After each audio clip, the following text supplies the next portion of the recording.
Yeah, that's right.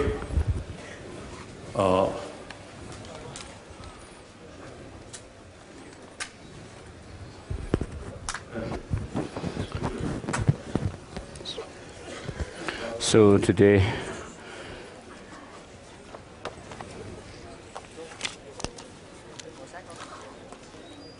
so some Thai people understand English. Oh, okay. Yeah. Oh, this is first time explanation about Buddha Dharma, particularly or especially for Thai Buddhist brothers sisters. I'm extremely happy.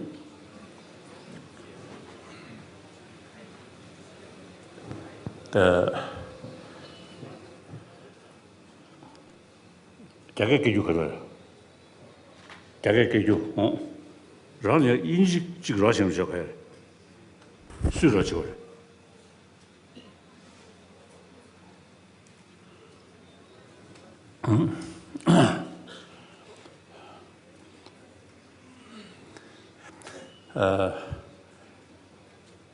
In mid-60s, I had opportunity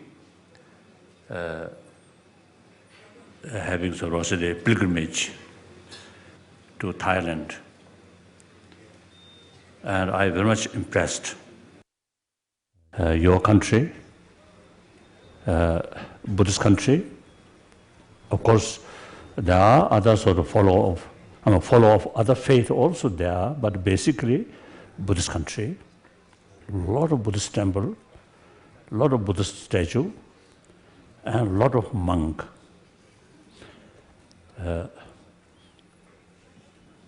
Of course, naturally, among thousands of monk, some rubbish monk also you see possible, but basically, you see your country is really a Buddhist country, and the practice of Vinaya is very good discipline. I'm very much impressed. So basically, we are the follower of same teacher. That's Buddha Shakyamuni. And also, you see, the practitioner of Four Noble Truths, same. And 37 was the practice, same, common practice. And of course, Vinaya practice, also same. Except little differences. The Tibetan Vinaya, according Mula Savasiddhivadin. So our precept, according Patimoksha, 253. According Pali Patimoksha, Theravada Patimoksha, about 200, around 20 like that. So these are minor differences, but basically same. Like for Parachika, 13 sort of Sangha, whatever called, all these, same. So differences, major differences, you are your practice according Pali tradition. We, not only Pali tradition, but also Sanskrit tradition.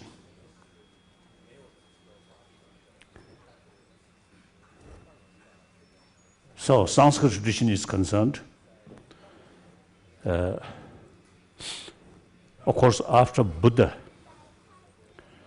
firstly, it's a Takshashila Buddhist institution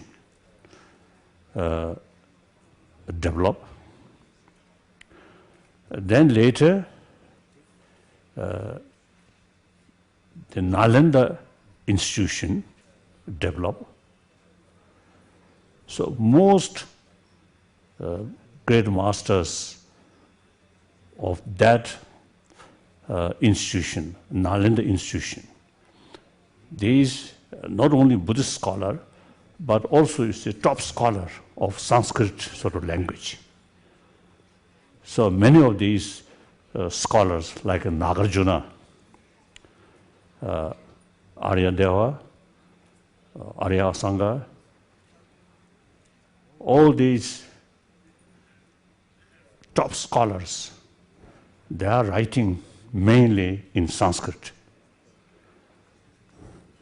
So 8th century, on the invitation of Tibetan Emperor Chisung Dezen, they were one of the top scholar or master of Nalanda institution, Shantarakshita,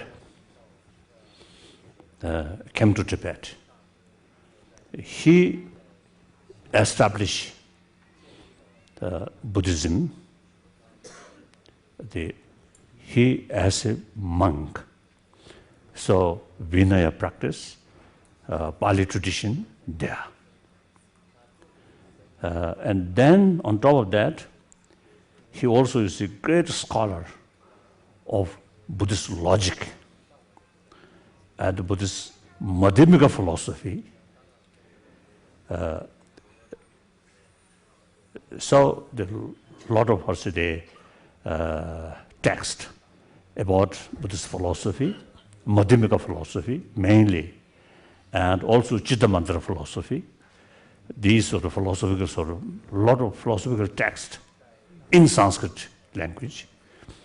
And then also the logic, mainly text wrote by Dignac and Dharmakirti. So these not available, not only in Sanskrit, not only in the Pali language, but also not available in Chinese translation, only Tibetan translation. So usually I describe Tibetan Buddhism is pure lineage of Nalanda tradition, like that. So in the past, we have not adequate sort of close contact. They follow of Pali tradition and follow of Sanskrit tradition. So when you ask me some lecture on Buddha Dharma, and I think the text, there should be some common sort of sutra which available both Tibetan language and Pali language. There are, is it like the Sutra of Four Noble Truths, and also like Dhammapada, this also is common.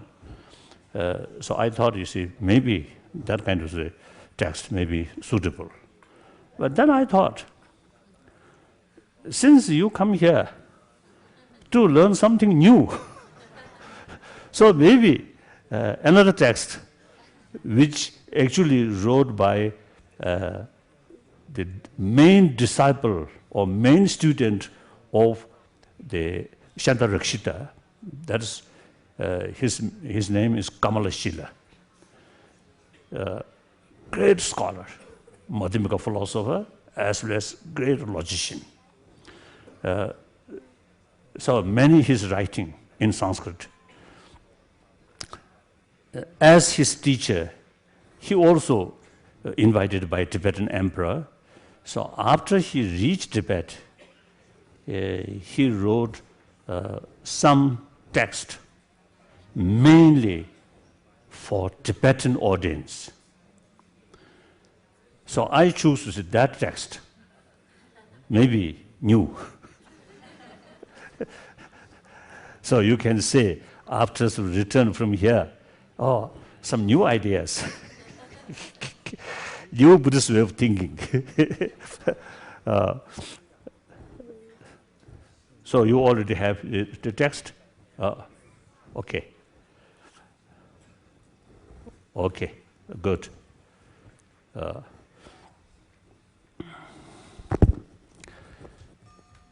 So now, as usual, at the beginning, we recite the say Mangalam Sutra. You can recite. Some monk, some Thai monk, the Mangalam Sutra. Mangalam Sutra. Okay. So please recite at the beginning Mangalam Sutra in Pali or in Thai. Now please recite. Start. Kundikumde. Merom Thai.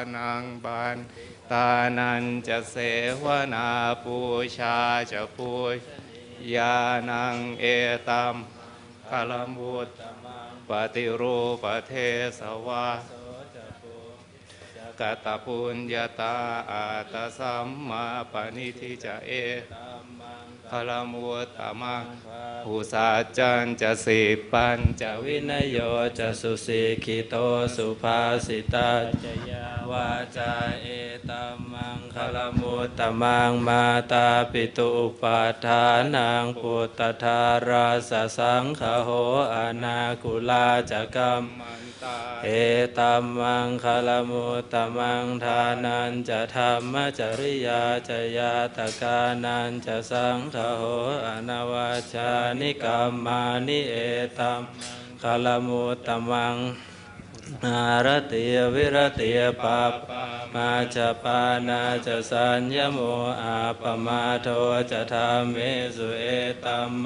kalamuttamang janivato ja santuti jakatanyuta kalena dhamma savanang etamang kalamuttamang khanti ja sovaja satta samanang jathasanang kalena dhamma sakacha etamang kalamuttamang ja brahmacariyan jariya sajja nathasanang nibbana sachikiriya ja etamang kalamuttamang puttasa lokathamme hi cittang yasanakam patiasokang virashang khemang etamang kalamuttamang etadisanikatawana sabba dhamma parajita sabba soting kachanti tante sang mang kalamuttamante.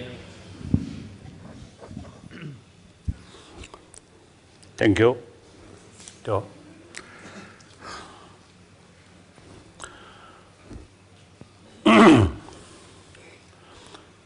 now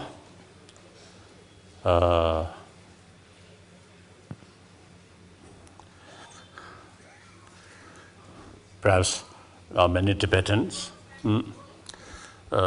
So I speak now Tibetan. Simultaneous translation. No. Yeah. That day, and then Nangwe, YouTube. So today here, from a Buddhist country, where there's especially the very strong practice of Vinaya, such as Thailand, Cambodia, Burma, which are very good.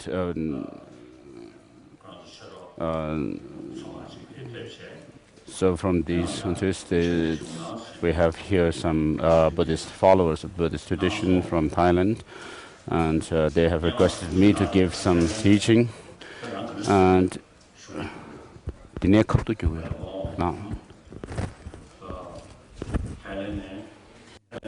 So in the 60s, I was in Thailand three or four times, and they have really good practice of the Vinaya, the monastic code of conduct. Of course, out of the thousands, tens of thousands, hundreds of thousands of monks, there may be some who are like a disgrace to the Dharma, but on the whole, the Vinaya practice is really good. So when I was in Thailand in those years, I also went on a begging round of and I had felt that perhaps during the time of the Buddha, the tradition was like this. The monks went on alms round like this. So they practice. They do their practice based on Pali tradition, whereas in Tibet, the Tibetan Buddhist tradition is mainly follows which is founded by Master Abbot Chandarakshita, who was invited by the Tibetan king Chizong Detsen. And Master Chandarakshita was a great practitioner of Vinaya, great Vinaya master, and so which is common to that of the Pali tradition as well. And on top of that, he was a great scholar of the Abhidharma, which is in the Sanskrit tradition. And similarly, he was a great scholar of logic and epistemology. And so he founded a new sub-school within in Tibet. And so I usually say that Tibetan Buddhism is a pure lineage, following the pure lineage of Nalanda Monastic University. The text that I am going to teach here, in the beginning when they requested me to give teaching, I wondered what text I should use. There is the Dhammachakra Sutra, Dhammachakra Pavadana Sutra, and we have it in Tibetan as well as this is also in Pali. So, but then on a second thought, because they are coming here, I thought that with great interest, I thought that maybe if I teach a new text that they have, which is new to them, it may be good for them to learn something new. So the text that I've chosen is by Master Kamalashila, who was invited by the Tibetan emperor just as it was exhorted to the king by Chandarakshita. And he, of course, he wrote many texts when he was in India, and then in Tibet, he wrote the first, second, and third books of the stages of meditation. And so I've chosen this text for this teaching. And so the Tibetans and also the people from Ladakh, Lahore, Spiti, Kinnaur and so forth, as well as the people from the West. You have heard this teaching many times, so you are quite familiar with, sort of familiar with this text, because you have received the teachings on this many times. So if we were to listen to teaching on the stories of the Vinaya,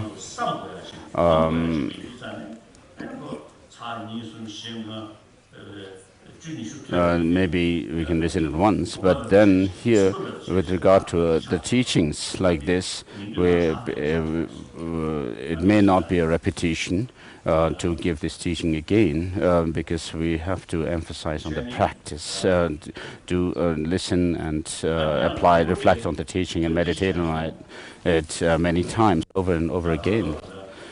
So first, I think recently there was a huge earthquake in New Zealand and Australia. They had really great natural disasters such as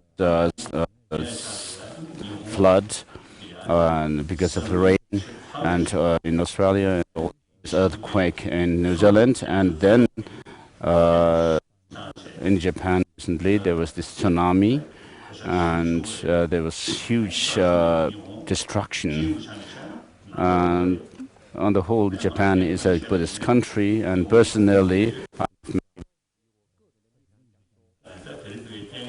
so because of this natural disaster that happened in Japan, there's nothing much we can do, but we can pray for them. And yesterday we had monks and nuns gathered from the monasteries around Dharamsala, and also I gave message down to the big Tibetan big monasteries in South India to recite the Heart Sutra, and so we also did here. So we have to make prayers for the dead, and in the future, if in order to avert any kind of disaster like that, the natural disasters, we have started saying from yesterday 100,000 Heart Sutra 100,000 times. So today here we will also say this in Tibetan, means most of the people here are Tibetans, and then I see some Japanese people who you can also recite the Heart Sutra in Japanese. So first we'll have tea. So blessing for the tea. Number mimba samekab namda shingla chubar shu.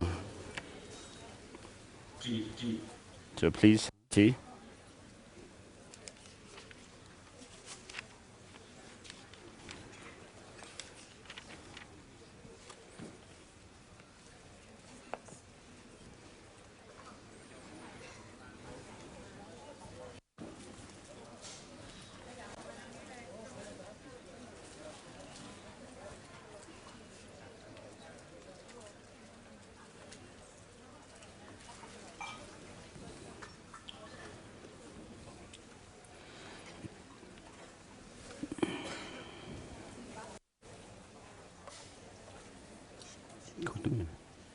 Excuse me.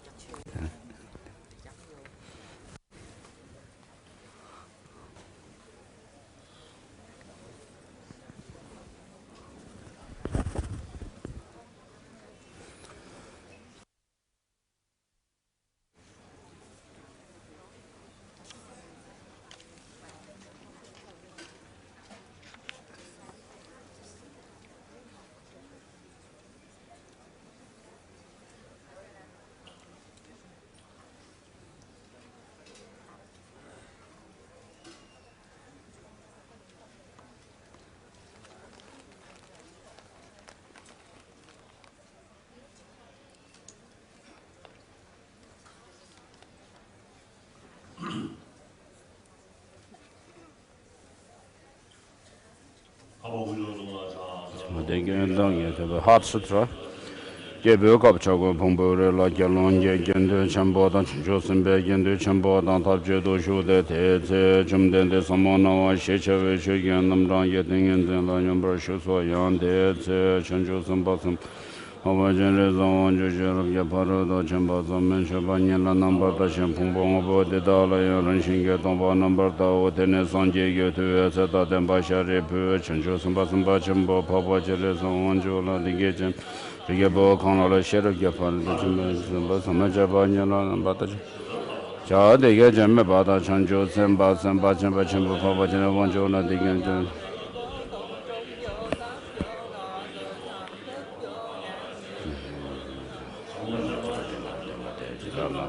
차대 풍부한 거 봐대 달라야 런신게 동반 넘버에 더 동반이 수수수를 동반이 셈마에 동반이 레저수 셈마에 너 대신도 저하던 도시에도 넘버 셔버는 동바고 셔레버데다 저런데 동반이 됐으니 매번 쯤마매바 쯤마다 잡아 저와매바 강와매바고 셔레버데다 왜나 동반이라 소매 저와면 도시에 도제면 넘버 셔버면 메나와면 넘에 제면 유메 소매다메 제메로 메레점 Shemeda Migi, Kamebana, Yiga, Kame, Yiga, number Sheba, Kumbia Pato, Yameto, Marilla, Semebana, Deshundo Donga, Wada Gunjo, Wada Gobada, Lame, Sheme, Toba, Mondo, Bayame, Shere, Josamano, Toba, maybe, Chiri, Shere, Paro, Shimbala, Tenzen, some of the Toba, Shinal, and the Betara Chindo, Jusundo, number Shebe, Shere, Paro, Shimbala, Lana, Mavayana, Shere, Yaporo, Chimbanga, Rigoshimanga, Lana, Mevanga, Minyamba, Danya, the shore Chebanga, Zembana, the Bashabacha, Shere, Yaporo, the Chimbanga, Mebatea, Parasam got a body so harsh.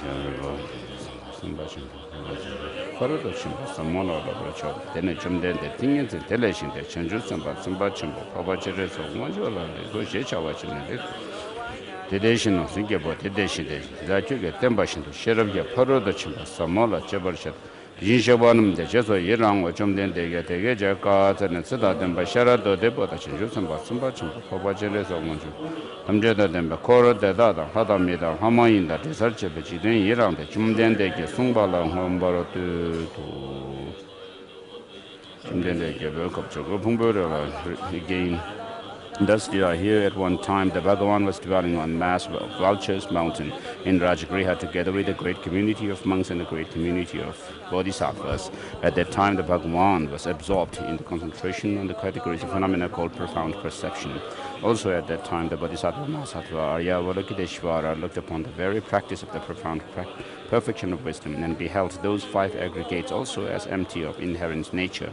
Then, through the power of Buddha, the Venerable Shariputra said this to the Bodhisattva Mahasattva Arya Avalokiteshvara: how should any son of the lineage train who wishes to practice the activity of the profound perfection of wisdom? He said that, and the Bodhisattva Mahasattva Arya Avalokiteshvara said this to Venerable Shariputra, any son of the lineage or daughter of the lineage who wishes to practice the activity of the profound perfection of wisdom should look upon it like this, correctly and repeatedly beholding those 5 aggregates also as empty of inherent nature. Form is empty, emptiness is form, emptiness is not other than form, form is also not other than emptiness. In the same way, feeling, discrimination, composition factors, and consciousness are empty. Shariputra, likewise, all phenomena are emptiness, without characteristic, unproduced, unseized, stainless, not without stain, not deficient, not fulfilled. Shariputra, therefore in emptiness there is no form, no feeling, no discrimination, no composition of factors, no consciousness, no eye, no ear, no nose, no tongue, no body, no mind, no visual form, no sound, no order, no taste, no object of touch, no phenomenon. There is no I element, and so on, up to and including no mind element and no mental consciousness elements. There is no ignorance, no extinction of ignorance, and so on, up to and including no aging and no death, and no extinction of aging and death. Similarly, there is no suffering, origination, cessation, the end path. There is no exalted wisdom, no attainment, and also no non-attainment.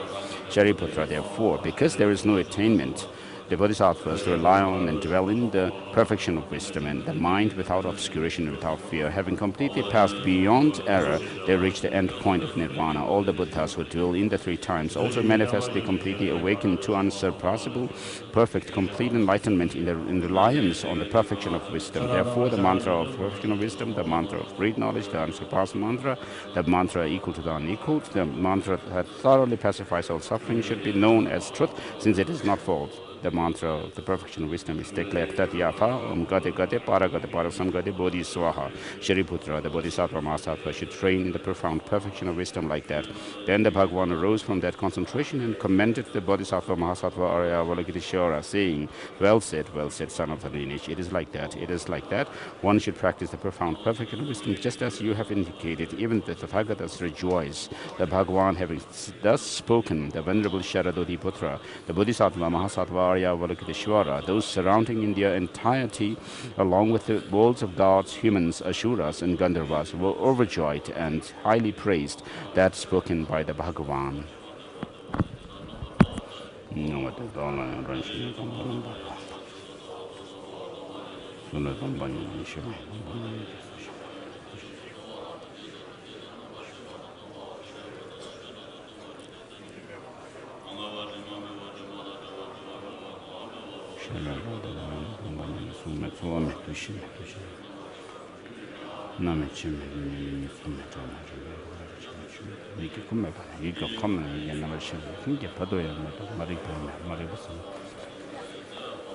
대신도 동아와다 군종와다 고바탄 라메 이시메 토바메마 도파야메도 셔레바데 다웨나 선반은 토바메베 지르셔럽게 바로도 침발하던 전에 마테바메 자바메데 친절로데 신도되는 양알레데베 타라친도 대순도 나바쇼베 선제던제 셔럽게 바로도 침발 다버도바 천주도 오버도바 선제소 대다원의 셔럽게 바로도 그리고 전병아 라나메베 마메냐바다 냐병아 동네 통신도 Muzimban and Bashable Chede Sherab Parada Chambala and Bata Gadega Paraga Parazum, the body so high.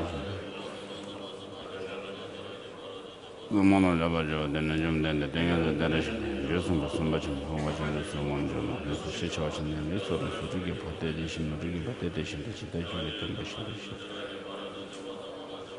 The issue one of the age of cards and the citizen of the sugar of the people. I'm just going to go to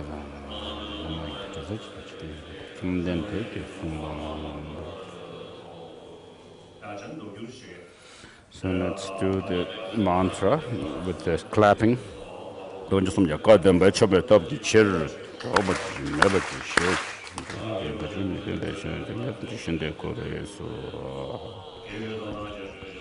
Midune back and underwater. Timber of Simpson Soja, but dry sheet the show. Sambata, Temba New Ishin to Sawata, then the Punushin to Temba, Temba Urine, better issue.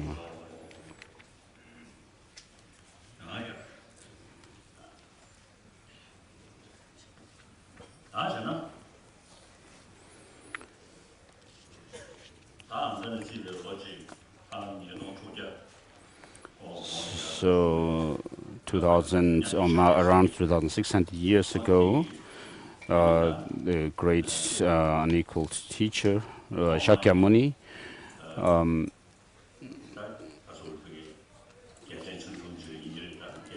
was first born as a prince in a small kingdom or principality, and then he saw the condition of human existence as being under the power of birth, aging, sickness, and death. And then he checked whether these have some their causes.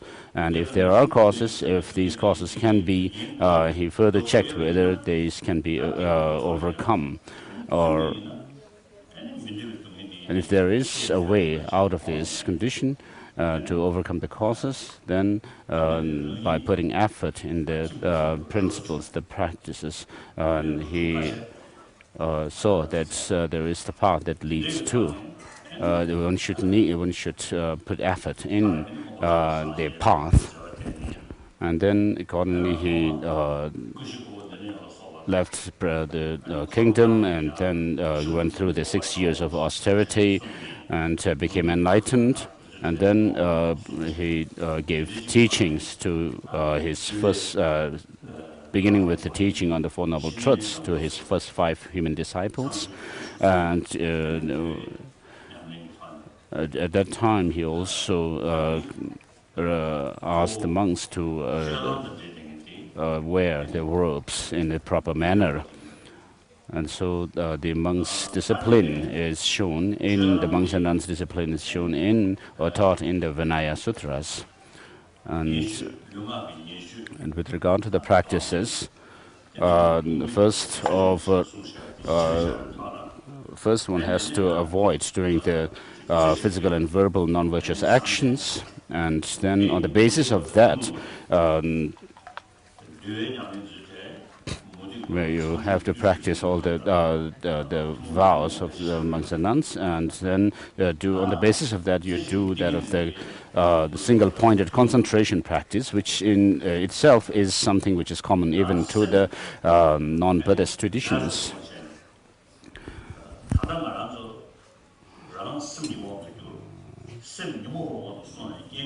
So our condition now is such that we are rather overpowered by our delusions, And our delusions themselves are, we are under the power of our mind, and our mind is rather overpowered by delusions. So nobody wants suffering and unhappiness, but because of ignorance, we create suffering to ourselves. As it is said by Shantideva in his Bodhicharya Avatara, although they want to avoid or overcome suffering, they run after the causes of suffering. Although they want happiness, they destroy the causes of happiness, like destroying their own enemies. So because of our ignorance, we cause suffering to ourselves.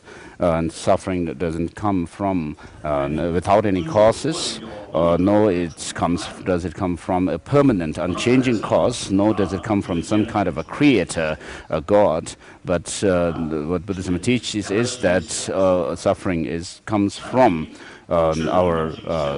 from its own causes and conditions. So suffering and happiness, what causes them, and whether these our suffering can be eliminated or overcome, and whether there's something which is the freedom from the suffering can be attained or not. And so accordingly, what the Buddha taught is the Four Noble Truths, which becomes the object of our scrutiny, our examination. And when he taught the Four Noble Truths, he said, this is the truth of suffering.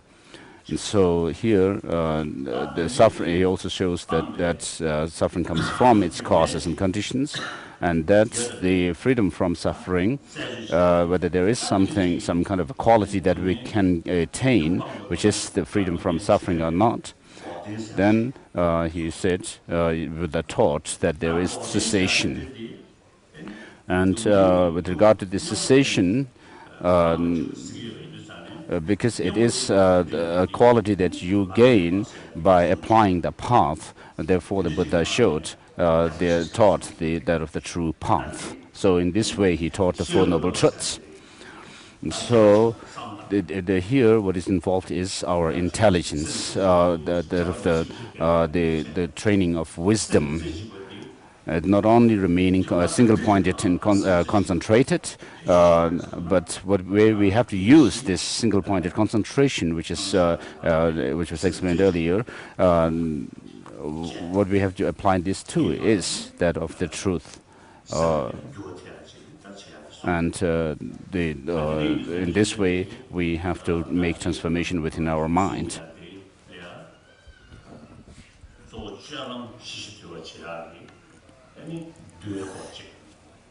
So there is a practice within the teaching of the Buddha. There are practices for the practice of morality, and then to overcome our distracted mind, to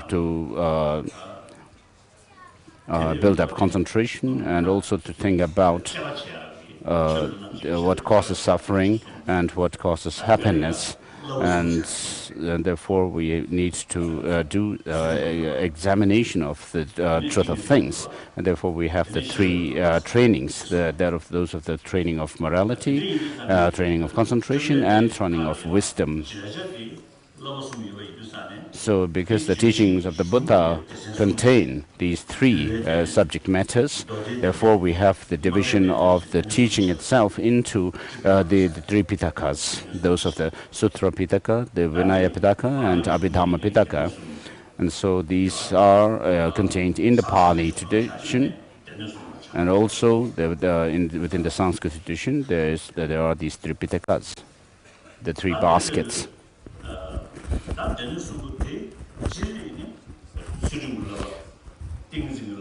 So in regard to the three trainings, in general, with regard to these three trainings, and particularly when it comes to the practice of wisdom, of course the practice or cultivation of wisdom is also there in non-Buddhist traditions, Hindu traditions so forth. which are based on the theory of self or Atma or soul theory. Whereas, so these kind of philosophical traditions existed in India in the past as well. And now the unique feature of Buddhism, of course, with regard to the practice of morality, there are those of the non-Buddhist practitioners who keep chastity. For example, if we look at the Jain practitioners of celibacy, sometimes we might find them to be doing greater in practice of morality than Buddhist bhikshus. And then with regard to the single-pointed concentration, it is also, as I said earlier, is common to the non-Buddhist traditions. And then with regard to wisdom, certain aspects of the wisdom practice also are common with the non-Buddhist traditions. But the unique feature of what makes the Buddhist practice of these three trainings unique is that in Buddhism, these are based on that of the understanding of selflessness. So out of a major religious traditions, 10 or so major religious traditions in the world, Buddhism is unique in that it teaches that of the selflessness.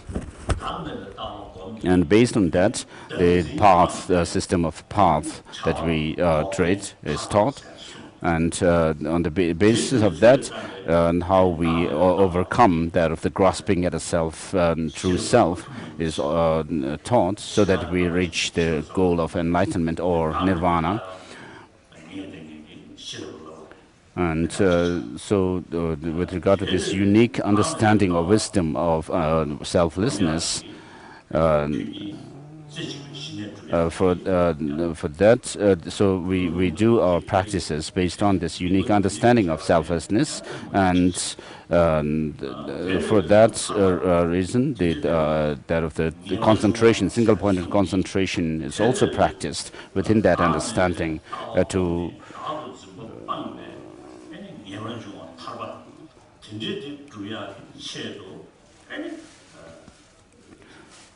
Now, based on this understanding of selflessness, we proceed on the path leading to that of the moksha or nirvana. And so, because of this feature of the understanding of selflessness, the practices of the three trainings of morality, concentration, and wisdom in Buddhism becomes very unique, unlike those of the other traditions. So, therefore, these three, the morality, training of morality, concentration, and wisdom, in general are common to the non-Buddhist traditions. But what makes Buddhism unique is because of the understanding of the selflessness, and therefore these practices in Buddhism are called the higher trainings of morality, concentration, and wisdom. So what we have to practice are these three, the morality, concentration, and wisdom, higher trainings of these three. And then for that, what we need to study are the three pitakas, the three baskets of Sutra, Vinaya, and Abhidharma. In Tibetan, we have the Kanjur texts, which are the translations of the words of the Buddha, and so we have over 100 volumes. And then commentaries to these 100 volumes of the words of the Buddha. As a commentary to them, we have over 200 volumes of texts in Tibetan. So in total, we have over 300 texts of the words of the Buddha and the commentaries. So the three pitakas become the scriptural teachings. And then the three trainings, the morality, higher morality, concentration, and wisdom, are what we have to cultivate within ourselves. So they become the experiential teachings. So we need to engage in the study of the Tripitakas and then apply the teachings within ourselves in cultivating the three trainings. So Vasubandhu, an Indian master, has said that there are the Buddha Dharma is twofold. One is scriptural, and then the other is the realization. And in order to preserve and promote the teaching, the scriptural teachings, we have to engage in study of them, and in order to preserve and promote the realizational teachings, we have to apply the three trainings within ourselves, cultivate the three trainings. So he said there's no other way to preserve and promote the Dharma other than through these study and practice. When we talk about preserve and promoting Dharma, it's not about building monasteries or to have the scriptures in the monasteries and so forth, but what we have to do is we have to study the texts, and then having studied them, apply the meaning, the content or the subject matter within ourselves and build up our understanding. And so this is the meaning of preserving and promoting the Dharma and taking care of the Dharma. So most of us usually think that if we have a big temple and then huge statues of the Buddha and so forth, we are actually doing some kind of a service to the Dharma, preserving and promoting the Dharma. Of course, these are part of that project, but then that's not the main thing in terms in preserving and promoting the Dharma. And so it is said that for bhikshus, what we need to do is that of the study of the Dharma, and then be humble, live a humble life, which means to devote ourselves in meditation. One of the Arhats, Sagalha, has said, through study and concentration, meditation, study of the scriptures and doing meditation, we have to make this life, this human life, a meaningful one. So through the study and practice of the Dharma, we have to do that. And he says that do not be satisfied, merely satisfied with the robes, wearing the robes on your body. Sometimes we find people who wear the robes, but they are not really monks, and so that's not really good. It's actually causes decline to the Dharma. In Tibet, we have this the system of the practitioners of the Dharma are divided into twofold. Two, which are those of the monks who keep celibacy, and then there are the other group is that of the tantric practitioners who wear the white robes and keep hair. And so in the Sakya tradition also there were those of the masters who were called the Karbonamsum, which means the great three masters in the white robes. And so out of the 5 patriarchs of Sakya tradition of Tibetan Buddhism, 2 of them were monastics who kept celibacy. Sajja Pandita was one of them, and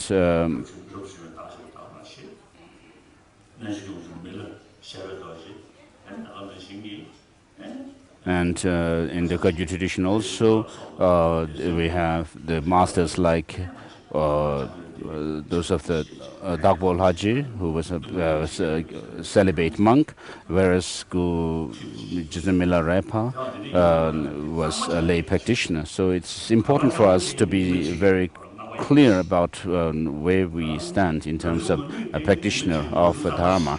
If you're a monk, if you are keeping celibacy, then you have to wear the robes accordingly. And if you are not celibate, then you have to wear, but practitioner of Tantra, then you have to wear the robes accordingly. So otherwise it causes, if people just mix up the clothing, the robes, then it causes the difficulty. In Tibet, we used to have the certain practitioners who were called Dongdens, really high practitioners. So people who are not yet up to that level should not just jump to that kind of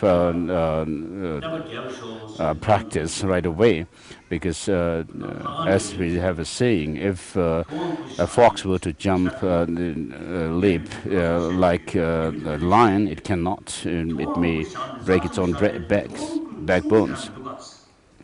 So we have to be careful. So with regard to the statue of the Buddha, cannot speak. Buddha statues cannot speak to us, even if we may build statues of the Buddha. Every Buddhist country, there are a lot of Buddha statues, but never sort of story who really teach us. So the real protector is Dharma. Buddha is our teacher. Real protector, real protection comes through one's own practice of Dharma. That's Buddhist way. If we consider Buddha as a creator, then okay, pray to Buddha, and he may arrange our future.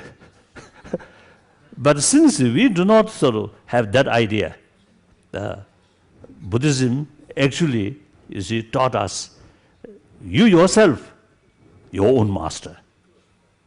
Ultimately, you yourself, creator. So one's own future entirely depends on one's own shoulder. Buddha taught that. Clear? So,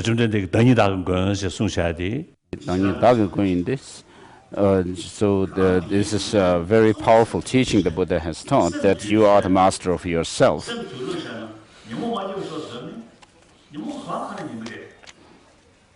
So in order for us to tame our mind, we need, it cannot come about just through prayers. Our delusions will not at all listen to our prayers. So therefore, it is very important to develop the three trainings: the morality, higher morality, concentration, and wisdom. So that in the teaching of the Four Noble Truths, first the Buddha taught, the Buddha first went through the nature of the Four Noble Truths, saying that this is the truth of suffering. And then after that, if the nature of the four truths are like that, then how do we engage in terms of rejecting and adopting certain practices? And what then he taught with regard to the Four Noble Truths, he said suffering must be overcome, and the suffering must be understood, and the causes of suffering must be overcome, and then the cessation must be attained. And so the first two truths are within us now, whereas the truth of cessation is something that we need to give thought to a lot. This is something we may be able to attain in the future. And so with regards to how we adopt or discard the practices in relation to the Four Noble Truths, so the Buddha taught like that, and then the path must be actualized or cultivated, and then by doing the practice based on the Four Noble Truths like that, what will be the result? And what the Buddha said, that once you have understood what suffering is, and then there will be a time when you don't need to understand it anymore further, and there's no. And with regard to the origin of suffering, there's once you have overcome it, there will be a time you won't need to do it again. And also having actualized the truth of cessation, then there will be time when you don't need to go any further. once you have reached the ultimate goal of enlightenment or nirvana. And similarly, with regard to the path, once you have reached the highest understanding, highest level of the path, there will be time where you don't need to do it anymore, cultivate it anymore. And so with regard to these practices, we have the 4 mindfulness practices in the 37 factors leading to enlightenment. There are differences with regard to these 37 factors as taught in the higher and lower Abhidharma traditions. Once I visit Thailand, some monastery, outside the monastery, a picture of dead body. One day, a sort of very fresh dead body. Then a few days, after few days, after death, few days. Now already the body become blue and a little bit sort of swelling. Like that.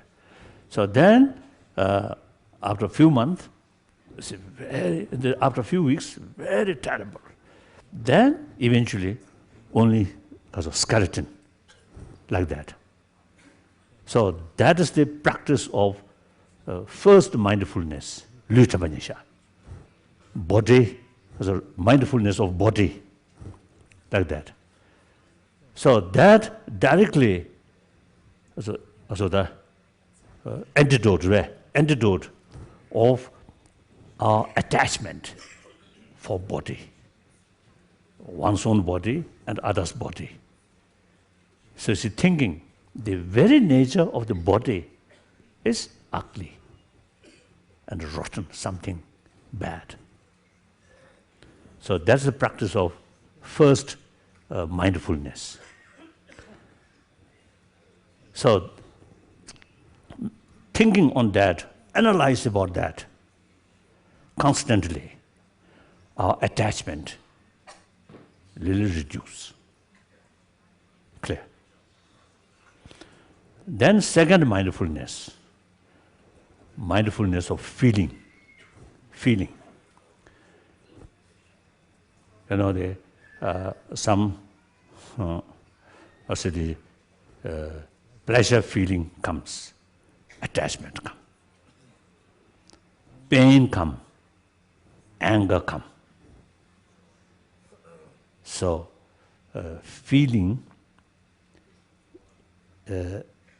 generally, feeling causing the attachment, desire, and detachment. Something, not only detachment, but something against that. Aversion. That leads anger.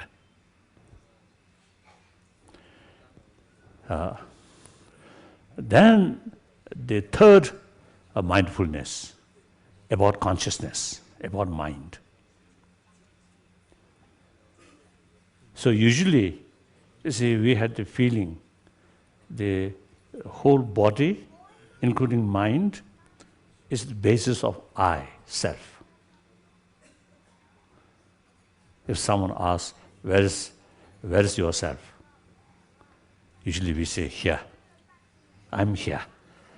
So you see, without sort of analyze body and feeling and cognitive, dushi, perception. And then duji is not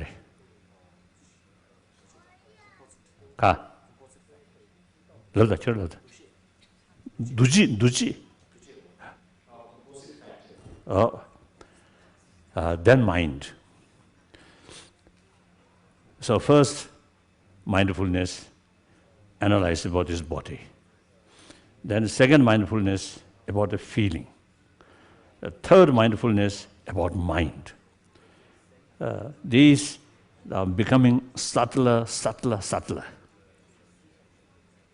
body very rough, very very gross. Then feeling a little subtler. Then the mind or consciousness without feeling, some kind of neutral state of mind, more subtle. Now here, unless we make some effort, usually our mind, something like, you see, something like clear water, the very nature is clear, clean, but a lot of sort of muddy things. Now, so we cannot see when you see the water become much sort of the muddy way, muddy. A lot of sort of dust or something. We cannot see the clarity of the mind. So our mind, just you see, meditate on the mind without attraction of attachment, anger, all these things. At that moment, even you see,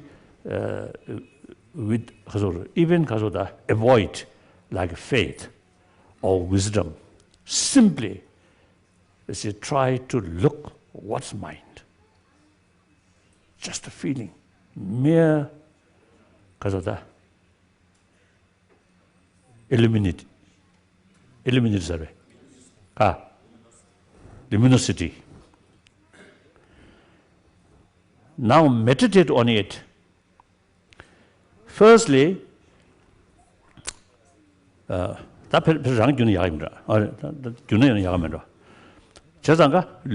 from Tibetan.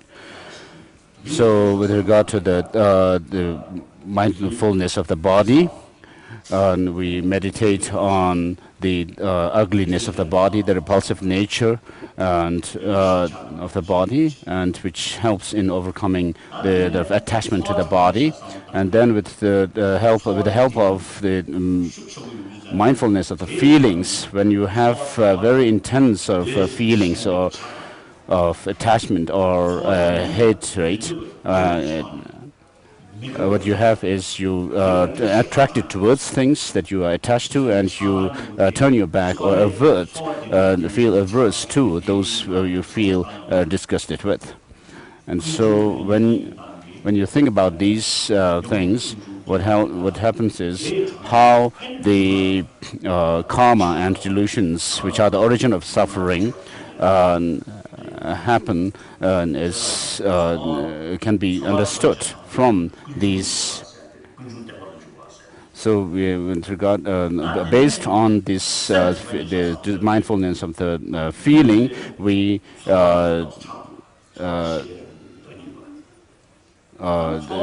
move into the understanding of the origin of suffering.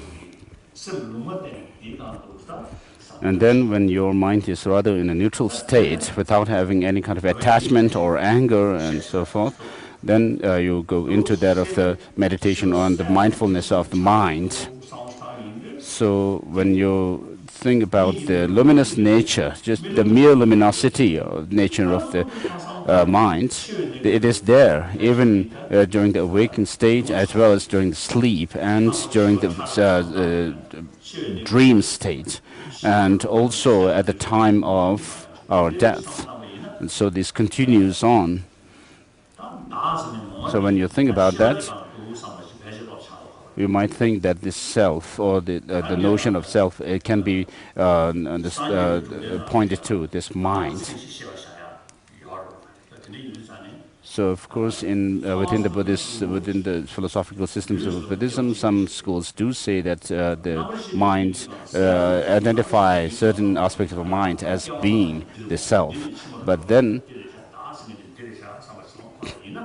so if you think that this mind is the self, the person self, then you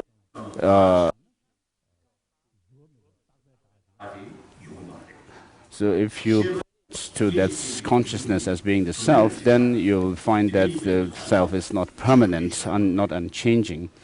And because it's changing all the time, it's not single or unitary. And then because of the mind also being dependent on many different factors, you can understand that it's not autonomous, independent. And therefore, by meditating on the mindfulness of the mind, you enter into that of the understanding or the cultivation of that of the cessation. And so, on the basis of this understanding of the mind,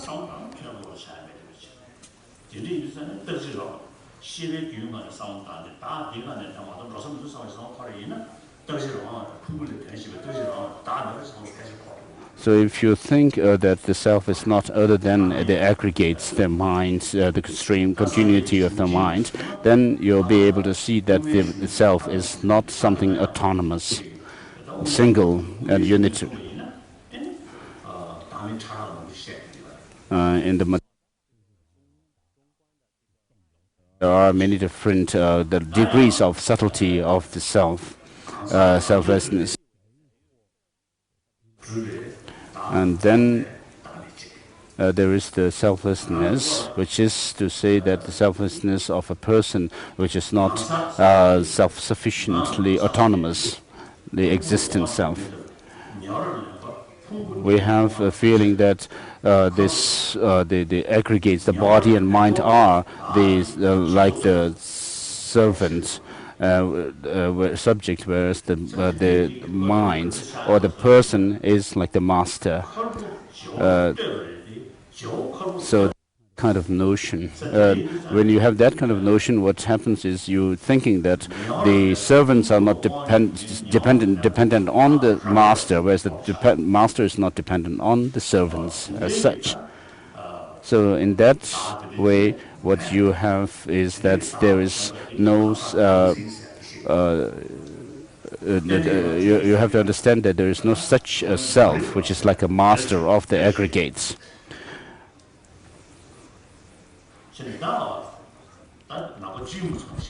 So this is from what the Buddhism in general teaches.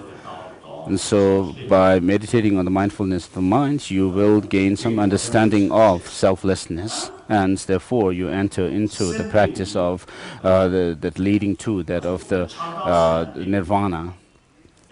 And the desire and hatred on the mind, which arise through based on the feelings.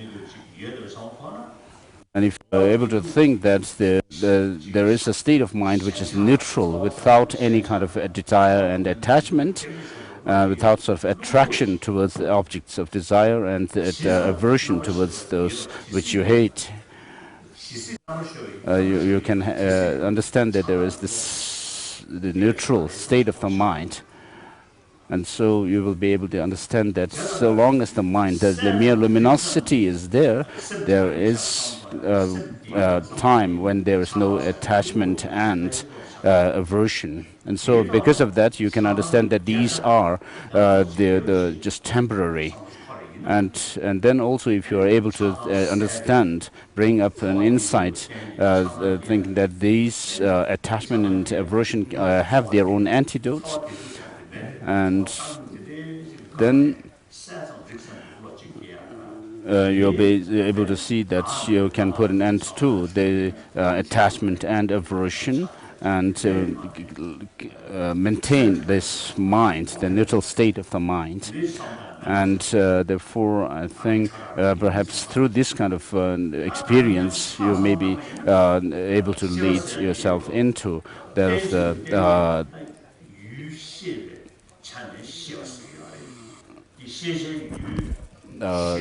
of the nirvana.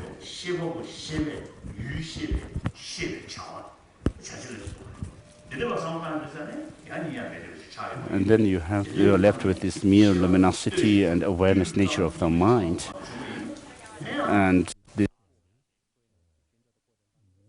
itself is also dependent on its objects. So without objects to be perceived, you have no perceiver, and therefore you will be able to see that there is the nature of dependence. dependence in terms of the causality, causes bringing about effects, and then you enter into the more subtle understanding of the selflessness, dependence. And then you'll be able to understand that those causes which bring about the happiness are the factors which we need to adopt, and those that bring unhappiness or suffering are those the factors which we have to overcome. And therefore, through this, the form. So, Germany she would the thing ne on those chini nimajik nyamne ni shatu nyamne those chini twitch those chagris.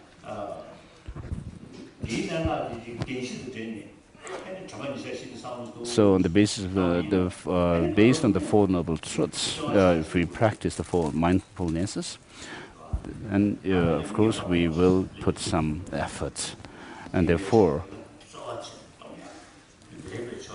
And then there will be the four abandonments, the perfect abandonments or exertions, adopting those which are positive and discarding those which are negative. And then with the help of this mindfulness, when you're able to fix your mind on a chosen object, and also be able to analyze in depth, do an in-depth analysis, then what will happen is those of the five miraculous feet can be developed.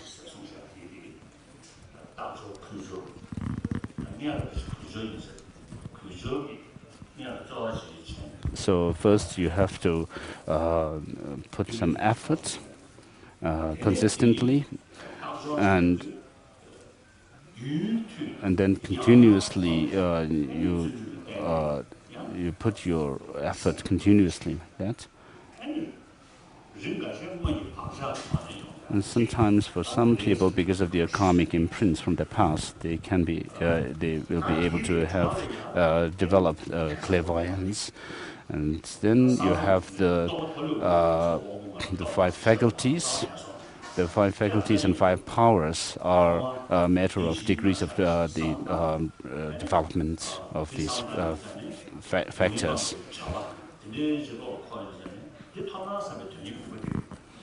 So if you see that there is a possibility of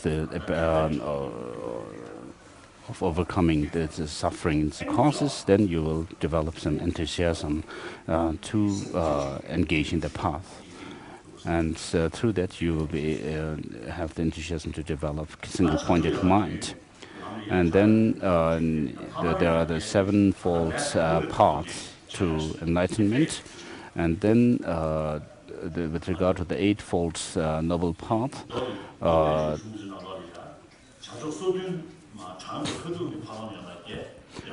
so with regard to these eightfold noble paths, there are a certain way of explaining it in the traditional texts, which are related with those of the Arya beings. Whereas for us, for our daily life practice, we can also apply these eightfold noble path. So how we do that is living a very simple life, with not much luxury, and not too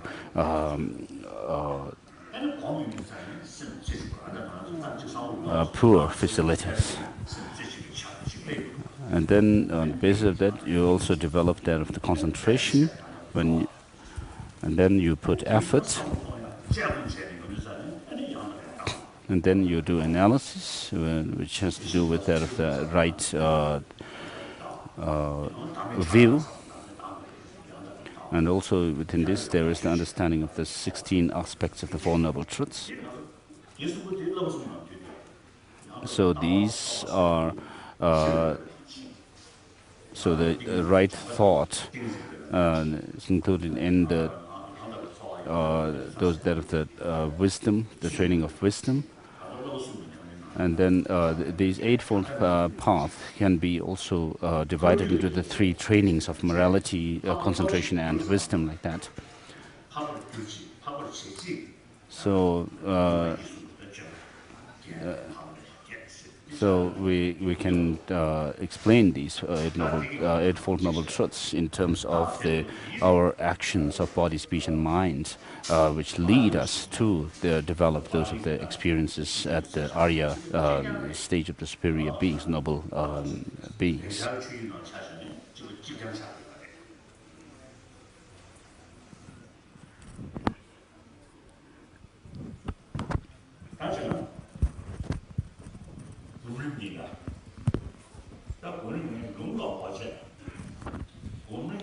So we'll go through the middle stages of the meditation. I'll not give a reading transmission of the text as such, but so the title of the text says the stages of meditation. So the title, the meaning of this is meditation. Meditation here connotes that of familiarizing your mind with the object that you meditate on. When your mind is accustomed to something, then your experience arises naturally. So, for example, if with regard to our physical actions, in the beginning we don't have the habit, but as it becomes habit, it becomes easier. So, for example, in the case of making prostrations with the body, in the beginning you have some difficulty, but as you get used to it, it becomes easier. And so, similarly, with regards to the mind, whether it's the bad state of the mind or negative and positive state of the mind follows those habits. For example, with regard to our knowledge, in the beginning we have to learn the alphabets, A, B. We are not able to learn it immediately. So you have to be introduced to the letters.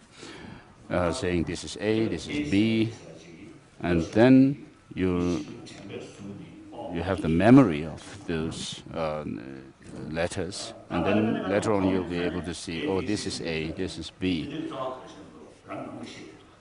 And then slowly what happens is that because of our familiarity with these, we're able to say this is A, this is B, and so forth very easily without much effort. So whereas in the beginning we may need to do some analysis, put effort in it, things, but then as it becomes a habit, it becomes much easier. That is because of our familiarization with them.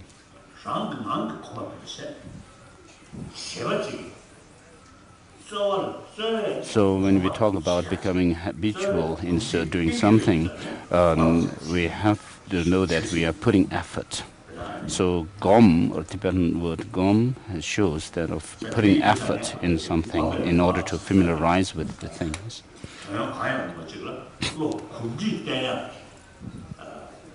So the stages of meditation or Gombe Rinpa shows that we have to put effort in order to become familiar with the things that we try to cultivate. So, for example, with regards to cultivating faith or compassion, what we have to know is that the mind itself becomes that nature, the compassion or faith.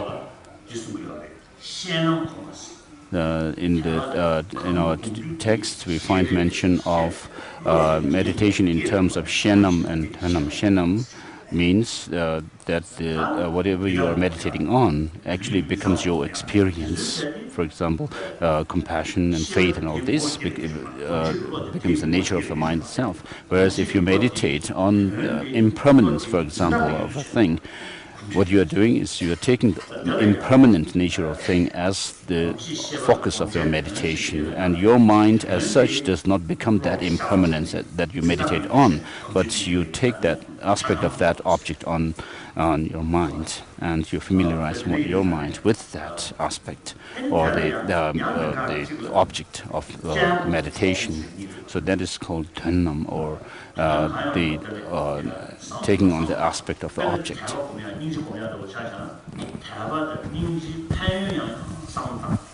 So with regards to the other aspect of meditation, which is called shenam, taking on the aspect of the mind itself, you have those of the faith and compassion, for example.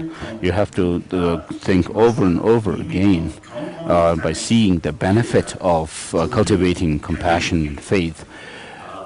So through analysis, you'll be able to see the positive aspect of them, and then you will have this the enthusiasm, and then you will have this aspiration to develop them, and accordingly you'll put effort.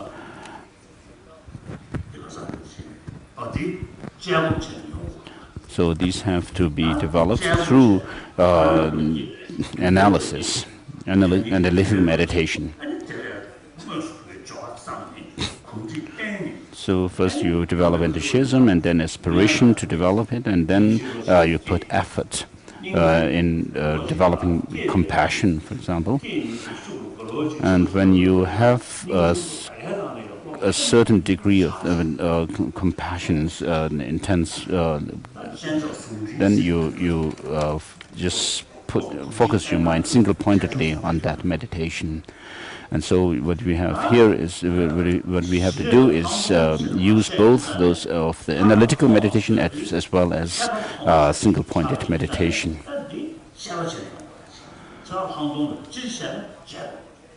And so we have the meditation, within meditation there is that of the special insight. So in general, special insight is an analytical type of meditation. And in general, that of the concentration is called the placement or focusing meditation.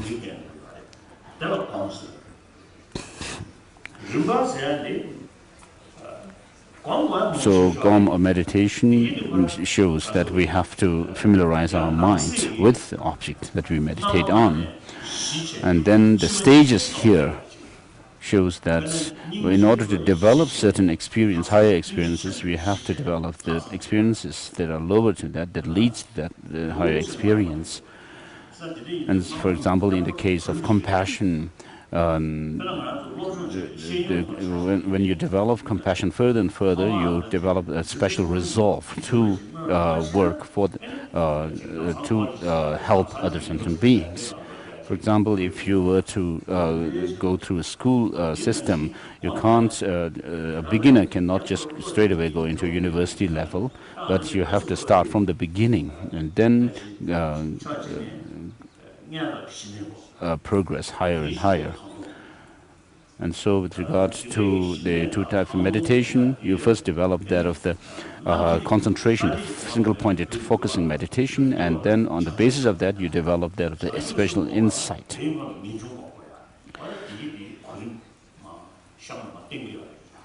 And then this text also shows that in order to develop bodhicitta, this altruistic spirit of awakening, you have to develop compassion.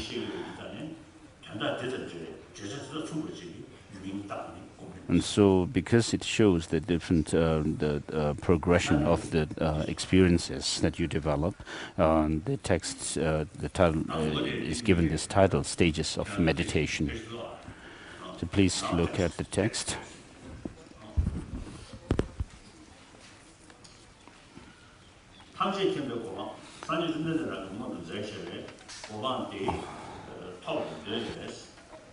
I shall briefly explain the stages of meditation for those who follow the system of Hanya. The intelligent one who wish to actualize omniscience extremely quickly. So this means that someone who is curious about what causes and conditions leads to that omniscient state of Buddhahood.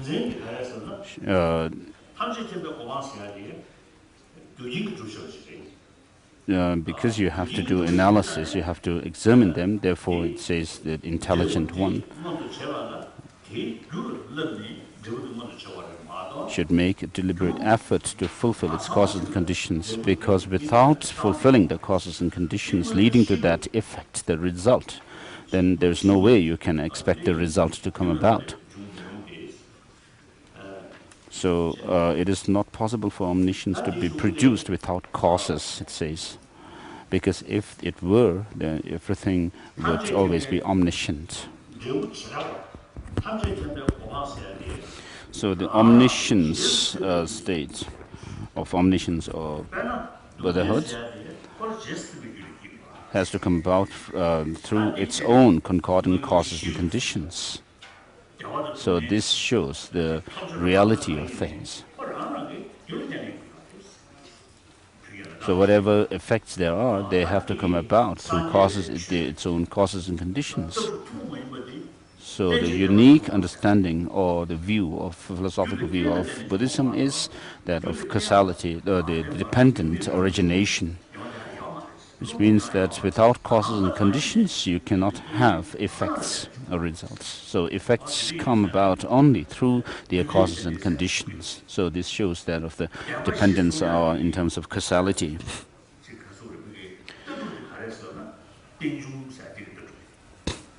And so the Four Noble Truths are based on the philosophical understanding of dependent origination.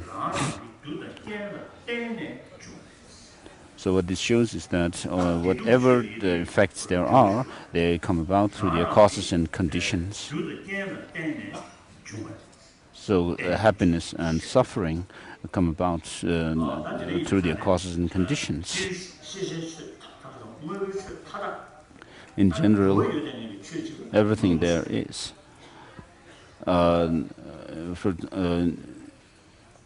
Whatever is produced through causes and conditions, they are termed as functional things.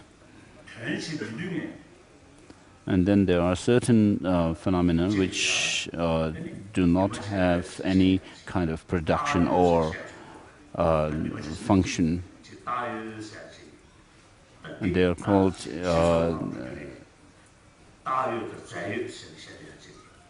imputed phenomena. And there are certain others which are called substantial phenomena. So these unproduced things or uncomposed things do not have any kind of effect as such. For example, the empty space, the vacuity there is in the space, because of which the aeroplanes are able to fly.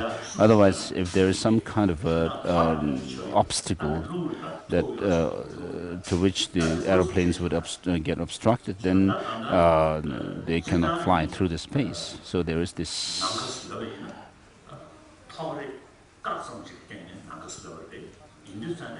So this kind of space is called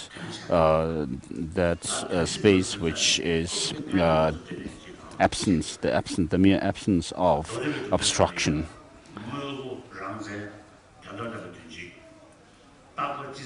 In the Sutrantika philosophy, we talk about the functional things and the self-characterized things and so forth are synonymous. This makes sense. And then in the case of the Vaibhashika school, certain things are like a vase or a pot. Once they are broken with a hammer, then we lose the perception of that object. And so they are called conventional phenomena.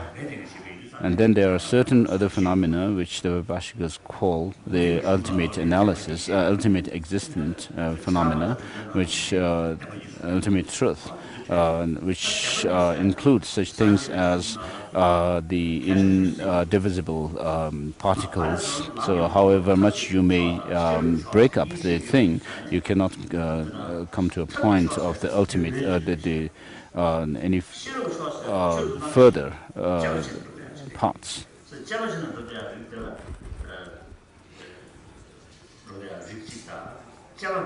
And so in Buddhism, there are certain things, certain practices or experiences which you develop through analysis, and there are others which do not need analysis as such. And therefore, we have on the basis of these two levels of understanding, you have the two truths. And in the Sanskrit tradition, there are many different explanations of these two truths. As I said earlier, the Nalanda masters such as Nagarjuna and Asanga and so forth, they explain these two truths. So there are a lot of things that we can give thoughts to in their teachings. So things do not come about causelessly, nor from any permanent cause, nor from any kind of a creator, accidentally, but they come from causes and conditions. So on top of that,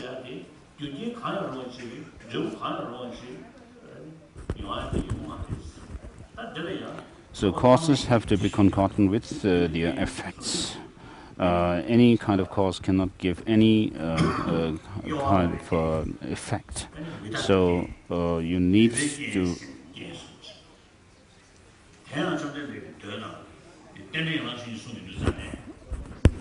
Asanga talks about the unwavering cause and the potential cause.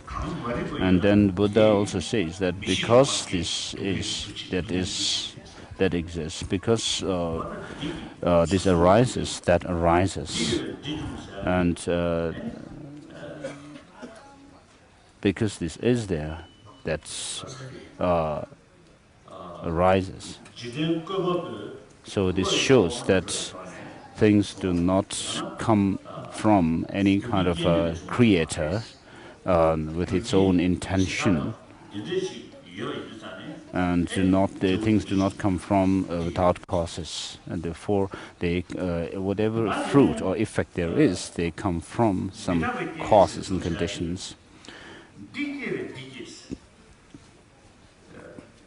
And then the Asanga also says that talks about impermanent cause. So whatever effect there is, they must come from certain causes and conditions.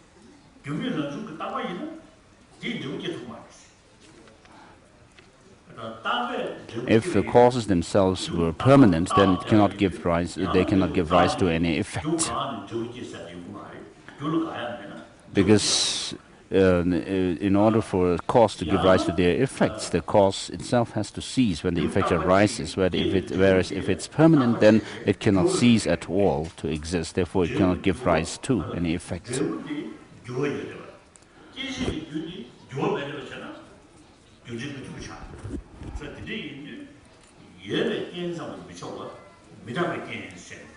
So it's not enough just to have a cause and conditions, but then the cause has to be impermanent.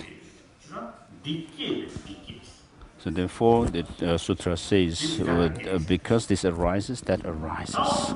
And so this shows that causes are impermanent.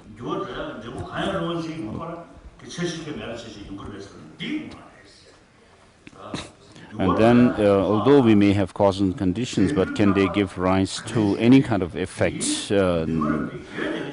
That's not the case. A cause has to give rise to a certain effect, of which it is potential to. It has the potential to give rise to that effect, and therefore.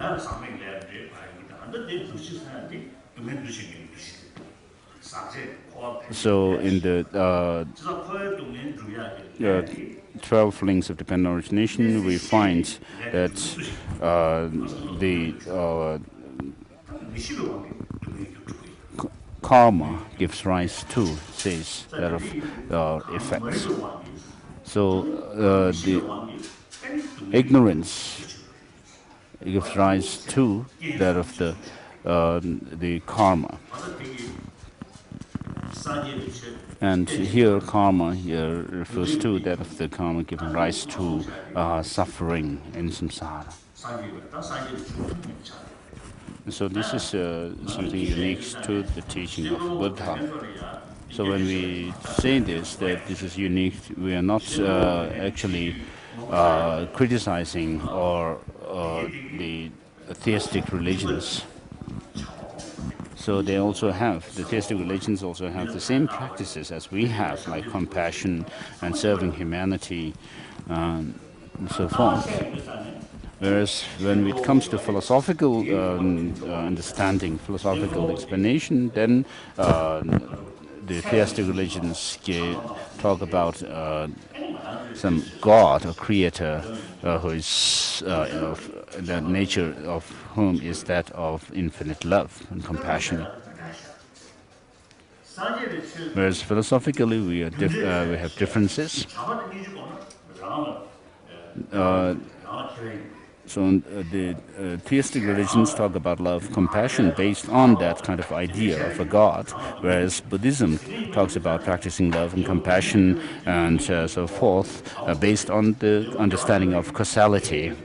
And therefore we say that the positive causes give rise to positive effects like happiness and so forth, whereas negative causes give rise to negative effects like suffering. So both the theistic and non-theistic religions teach that these things, the principles of love, compassion, and so forth. So therefore, I always say I respect all the different religions of the world. For some people, it's more effective to believe in a creator God. So for them, if there were if the theistic people, there are people who find more who are able to take the theistic religious belief better. If you tell them that there is no such creator, then it might cause them to lose their faith. Whereas, if that is the case, then you can do anything. But they don't. That's not the case at all.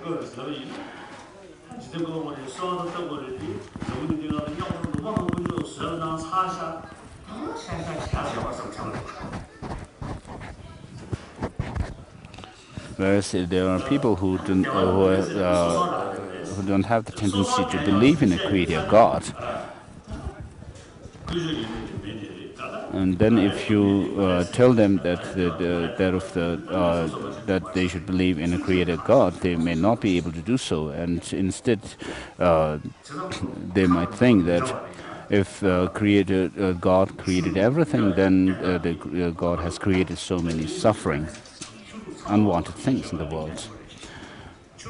So it's important for us to respect all religious traditions. So you have to, it's not just enough to be nice and say that you respect the other all religious traditions, but there's reason to respect other religious traditions.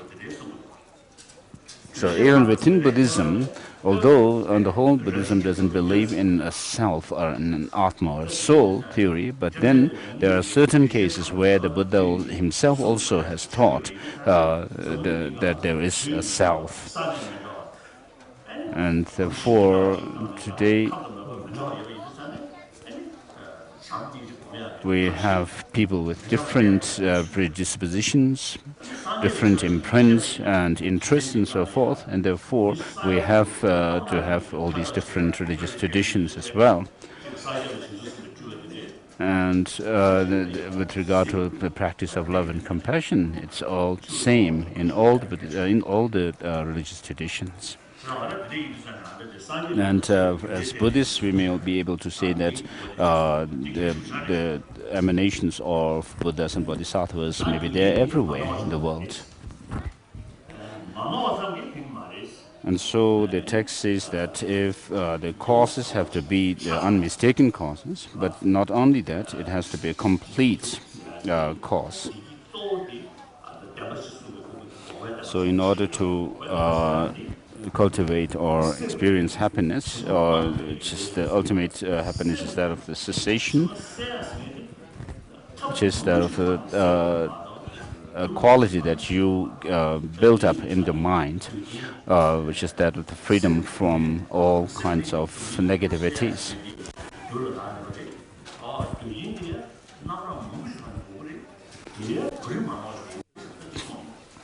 So in order to eliminate the negative conditions and causes that cause us unhappiness or suffering, we have to cultivate the causes that bring about the cessation, and it has to be unmistaken and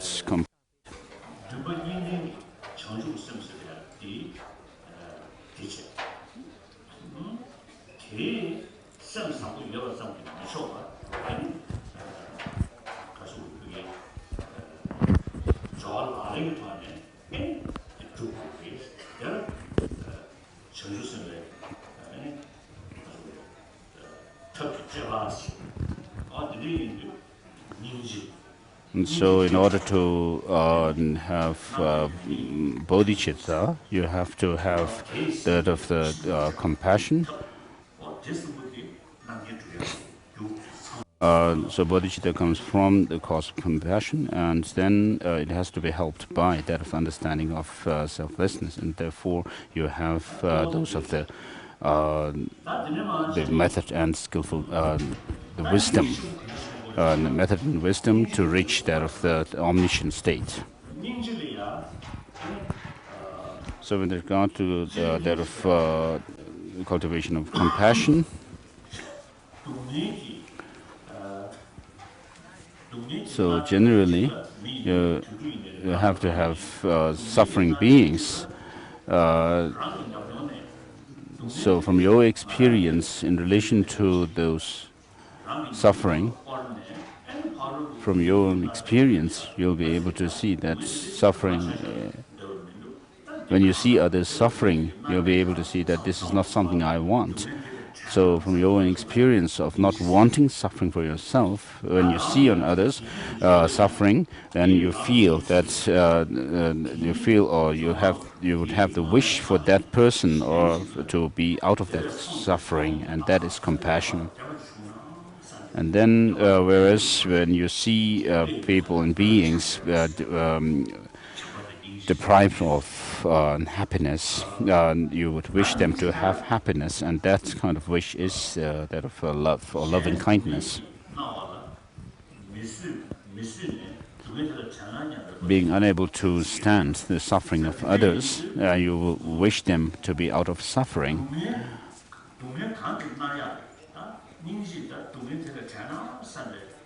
And so what you are thinking here is that may that sentient being be free from that suffering, and therefore you have to understand what that suffering is. And the Buddha, after having taught the First Noble Truth, saying this is the truth of suffering, and then he went on to say that you have to understand the cause of suffering.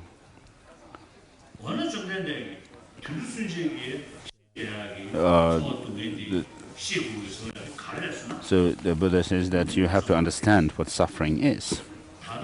So the suffering here, by the suffering here, the Buddha is not just referring to the obvious painful experience, but many of the sufferings come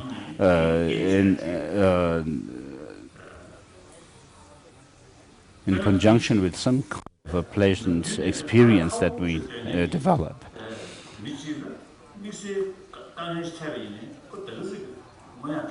If you see a person, if there's a person who usually has lots of suffering, but when that person is suffering, that doesn't really disturb the person much. Whereas if there is a person who doesn't have much kind of a suffering as such, when that person meets with some kind of unwanted suffering, then that suffering or the pain will disturb the person, because this shows that the person has had kind of a pleasant experience all the while. Experience.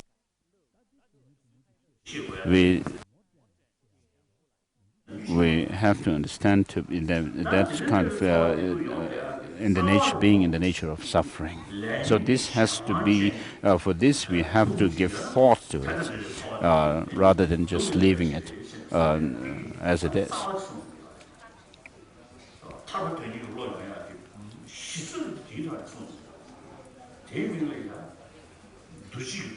And then there's a deeper level of suffering, which is called the conditioned existential suffering.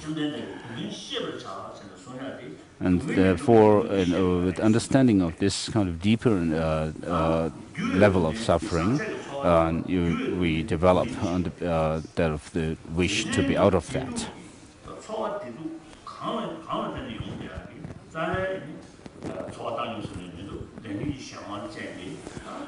And our usual experience of bliss and happiness or sorrow and so forth come from this deeper suffering, which is that of the being under the influence of karma and delusions.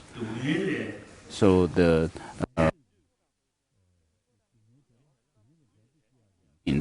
which are under through the power or force of karma and delusion, that of the conditioned suffering. So we can see these three types of suffering, which are those are the obvious, the suffering of suffering, and then there is the second type of suffering, which is the changeable suffering, and then the deeper suffering called the conditioned existential suffering. So in order to be able to see that this is the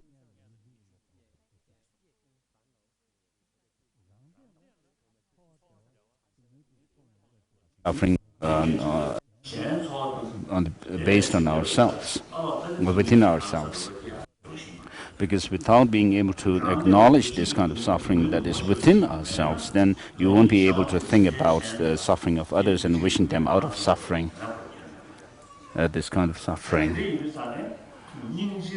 And therefore, in order to develop compassion, in order to cultivate compassion, you have to use your own experience of the suffering, and therefore you have to first understand these three types of suffering within yourself.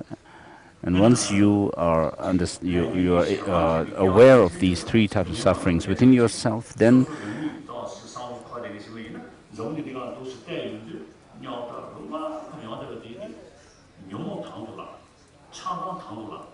so why there is so much trouble and problems and difficulties in the world is because of people rather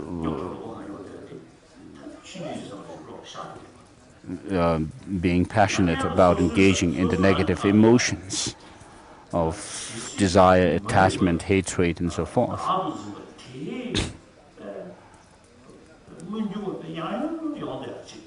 So if you think about how this happens to yourself, then because of your grasping at a self, the selfishness and so forth, then you'll be able to see that these negative, destructive emotions that are within yourself actually cause trouble and problems within you. And when you're able to see that, you'll be able to see that this is the way it functions in the other people, that their negative, destructive thoughts and emotions give them lots of trouble and pain. So with regard to the suffering of suffering, the first type of suffering, even the animals don't want them, it's very clear.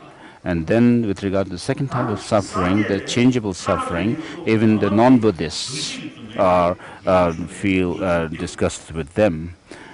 Whereas the suffering that Buddhism talks about, when we talk about going out of suffering, we refer to the third type of suffering, which is the conditions the conditioned existential suffering is the one which is the suffering that, as Buddhists, we have to understand that we wish to go out of.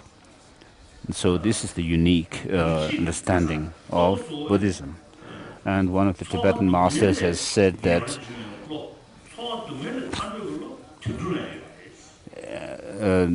the wish to be out of the unpleasant experiences, suffering is there even in the animals. And then even the non-Buddhists have the wish to or feel uncomfortable with that of the changeable suffering, the samsaric changeable suffering.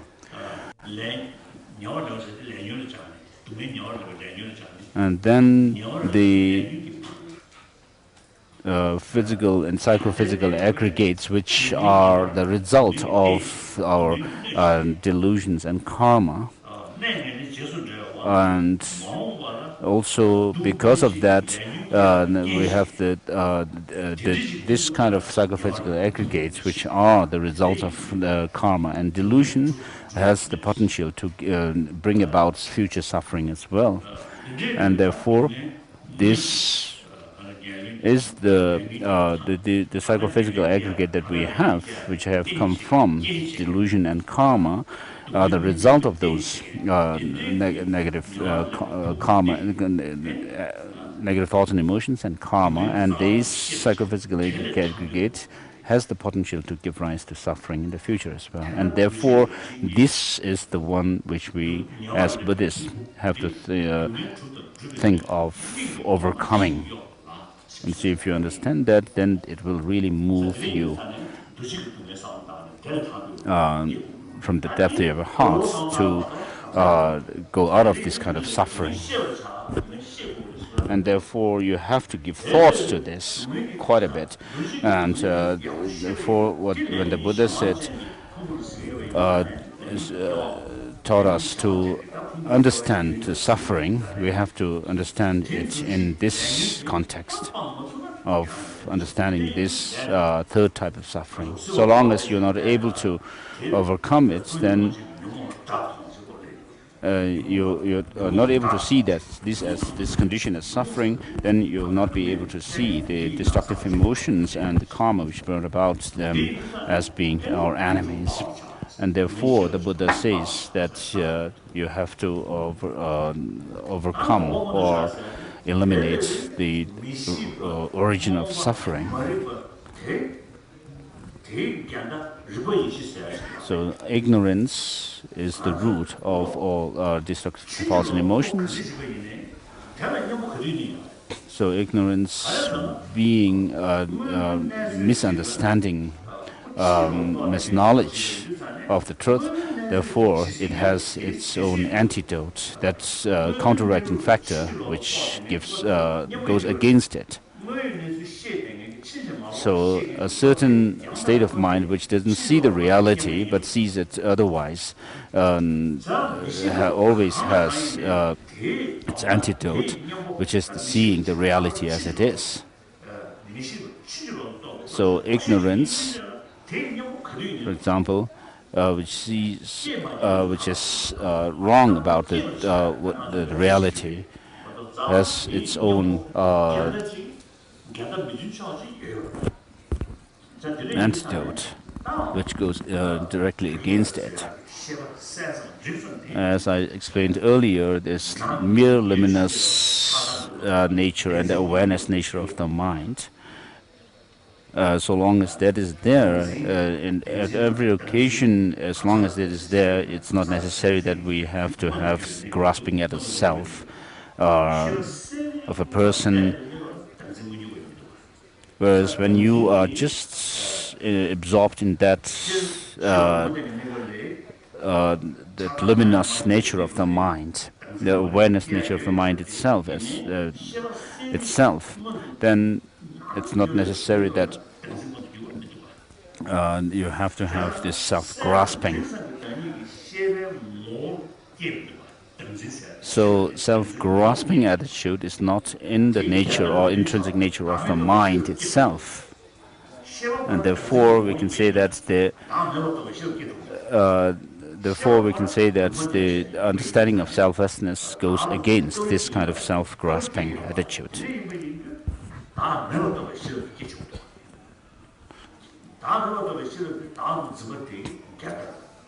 So whenever the luminous and awareness nature of the mind is there, it's not necessary to have self-grasping with it, and therefore we can have the antidote to self-grasping, which is that of the understanding of selflessness.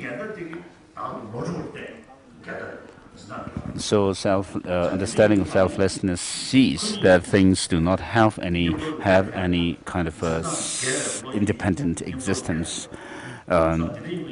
And therefore this understanding and the grasping at the self do not go together.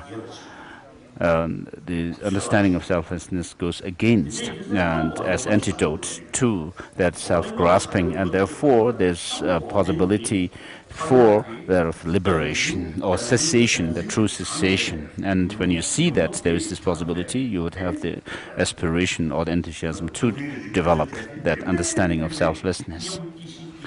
And so as you develop further and further this understanding of selflessness, you're able to finally put an end to this grasping at a self, this ego grasping, and to reach that of the final cessation. And therefore, once you see these reasonings, you'll be able to have this wish or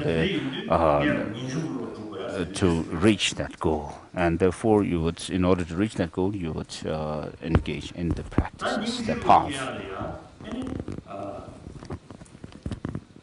And so, with regard to the cultivation of compassion, we have, of course, the seed of that compassion. For example, you have, as parents, you have compassion or love towards your children. Even animals have that. A mother would always have its love and affection towards its child. So, but then this kind of love or affection is rather partial. Whereas the compassion that we are talking about here is that of an impartial compassion. So the partial love and affection happens in the mothers in relation to their children, thinking that you love the child because your reason to love the child is because it's your child, whereas this kind of love cannot be extended to your enemies. So the compassion that we have to develop here is whether the other person is doing something good or bad to you doesn't really matter, you would say. You would think that the other person, the others also do not want suffering but want happiness. So like me. So you won't think that of going out of suffering just because you are kind to yourself as such, but you want to overcome suffering because you don't want suffering and you want happiness. So similarly, not because the other people are kind to you or anything like that, but because they also, like yourself, do not want suffering but want happiness. They are same like me, you can see, and therefore you would develop this attitude of wishing or wanting them to be out of suffering. So in this way you have to develop this impartial, all-encompassing compassion. And so all sentient beings do not want suffering but they want happiness. And then you can also think in terms of all sentient beings being helpful to you, or so if you develop compassion towards all sentient beings, wishing them all to be out of suffering, you would collect huge merit. it is it cannot be compared to by the partial kind of love and compassion that you have towards your loved ones. There's huge difference between the two. So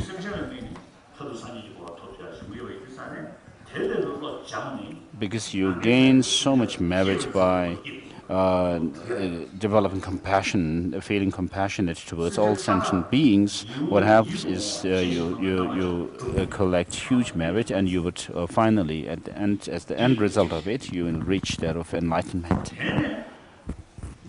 So perhaps we should stop here.